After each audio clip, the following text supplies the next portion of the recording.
bill is part of that suite of measures. I commend this bill to the House. Honourable Steve Chadwick. Thank you, Mr Chair. I'm going to take the last call because not all parties have spoken in the House, and I think it's important that we take the full complement of calls today. And I'm disappointed, actually, in this bill. I chaired the cannabis inquiry, and at that time we said then that we needed to have a comprehensive review of law relating to drugs, and this just doesn't cut it. And there is a wonderful opportunity before government now with the Law Commission report, and I can't see why, other than the Prime Minister's so-called war on drugs, that this has been brought before the House as a government bill. I think it's small. I don't think it's going to make much difference at all, because a lot of the precursors for the manufacture of P are from imported precursors of amphetamine and methamphetamine, and that needs to be cut off at the border. But we must also have a far more comprehensive approach than this bill, and for a government bill to go through its stages of being referred to a select committee calling for responses, and then to be back in the House today is frankly, in my view, a rather cynical view of what tools the government could have used if they truly wanted to look tough on crime and tough on drugs. And it was interesting to hear Mr Ockenbold talking about the root of all evil used to be money and now it's drugs, without even mentioning the impact of alcohol on society and what tools this government has had in its hands with the Law Commission report to implement comprehensive legislation to curb the harmful effects of alcohol, as I must congratulate Tariana Turia for her comprehensive approach to the harm minimisation on tobacco. So there we have one minister in this government doing good things about harm minimisation for tobacco, but government actually playing around with being tough on drugs, not addressing the impact of alcohol to its full extent, and now avoiding another opportunity to be tough on the impact of drug regulation and drug control in New Zealand today. And I think that's a great pity. I think that that's a waste of 3 years of this government, because they've gone soft on actually bringing in what the Law Commission is recommending as a comprehensive overhaul of drug reform.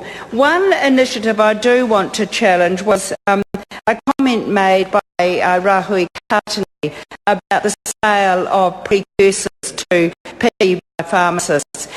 Pharmacists themselves were the first professionals when we were in government to take a proactive stance, and we want to congratulate pharmacists who said, and it began in Rotorua, where pharmacists clubbed together and put precursors under the counter, and they wouldn't sell packets and packets of precursors and common cold remedies to a person without then checking out with other pharmacists, have they been asked to sell 5 boxes of cold remedies? And they were truly proactive professionals. And that was a great initiative, and we certainly saw a curbing of the domestic precursors of methamphetamine. And I wanted to put on the record that pharmacists were the first proactive professionals and would actually set up a network, and that model caught on in several other communities. I think we want to look at here, the Pharmaceutical Society in their submission said that alternatives to pseudoephedrine were not as effective, and yet I heard members in government say there are plenty of other cold remedies that are just as effective, and also the unnecessary level of blockage that we would not bring in as a Labor government of having to have a prescription for a common cold relief from a doctor, and those costs, and also people going without and then spreading infection. So we looked at that from a public health perspective, and I also think that this is going to create another unwelcome unwelcome workload pressure on pharmacists and GPs. GPs don't want to prescribe for the common cold. They've got much more work to do and much more higher needs patients coming to see them on a daily basis than to have to prescribe for common cold remedies. And I think that's an unnecessary barrier, and access to health care is something that we in Labor really do see as a primary public health intervention. So I think that's silly. I think pharmacists were underway and should have been actually supported far more comprehensively by government to carry on with their initiatives for getting out of sight and off the shelves and under the counter the precursors to methamphetamine. So I think that's rather stupid, and I also do want to congratulate Ian Lees-Galloway, who's going to bring in an amendment here on looking at, what were they called, Ian, all these utensils that drug users use. Look, honestly, that's just a waste of time. If people knew, which we learnt on the cannabis inquiry, how nimble this industry is, the drug industry, at making their own utensils, they'll create them out of anything. Straws, bits of glass, teaspoons, anything. So I can't understand what the Minister was proposing to do here. You will never stop. It is an innovation in technology, actually, how users go out and create even sometimes quite art form utensils for their enjoyment of these drugs, which none of us think are safe to have. But when you're in government, you're here to do the right thing and you're here to be bold. And this bill doesn't cut that boldness that government in their so-called war on drugs, when John Key went out in 2009, said he would do. This doesn't cut it. And I think that's a lost opportunity, really sad. And I'm now going around community health providers, mental health providers. There are two in our town of Rotorua that have lost their contract, and they're closing their doors in October of this year. And I think that's a disgrace. They are Māori mental health providers. I've been in to see them. These are people who suffer from chronic mental health problems, not always drug-related, but they are kept out of acute forensic units by community mental health providers, and they're shutting their doors because the primary focus now is on youth mental health. I don't say that that's wrong to look at youth mental health, but don't close the doors on community mental health providers who are doing a wonderful job about keeping people well, their family members keeping them well, and keeping them out of mental health institutions. I think that is the Prime Minister no longer sticking to what he said in his five-point-pronged approach, that they would support families in the first place. The support for families in the first place is through access to community mental health provision.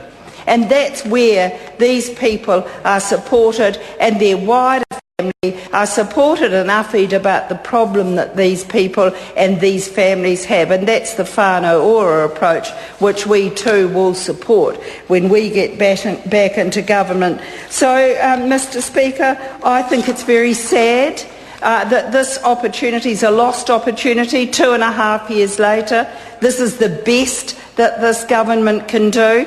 When we were in government, we set up the Expert Advisory Committee on Drugs, and that was so they could be flexible and nimble and fast at rescheduling. And I absolutely applaud them for coming back with a rescheduled approach here for precursors to methamphetamine. But boy, it's not as fast and as nimble and as flexible as we intended that committee to be. And perhaps there's just been other considered more higher priority legislation before the House in 2.5 years. So I think it's a sad opportunity lost.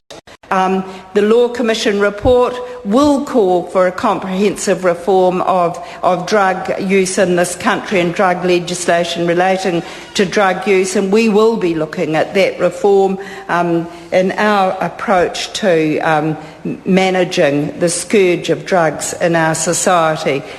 We will support this bill. After all that little rave, I feel better getting it off my chest, because this is something.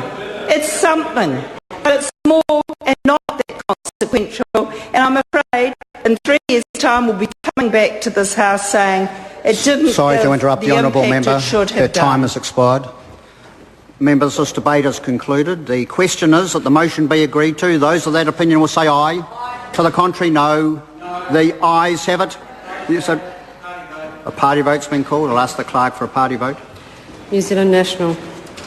57 votes in favour. New Zealand Labour. 42 votes in favour. Green Party. 9 votes opposed. Act New Zealand. Votes opposed. Maori Party. 4 votes in favour. Progressive. 1 vote in favour. United Future. 1 vote in favour. Honourable Chris Carter. 1 vote opposed.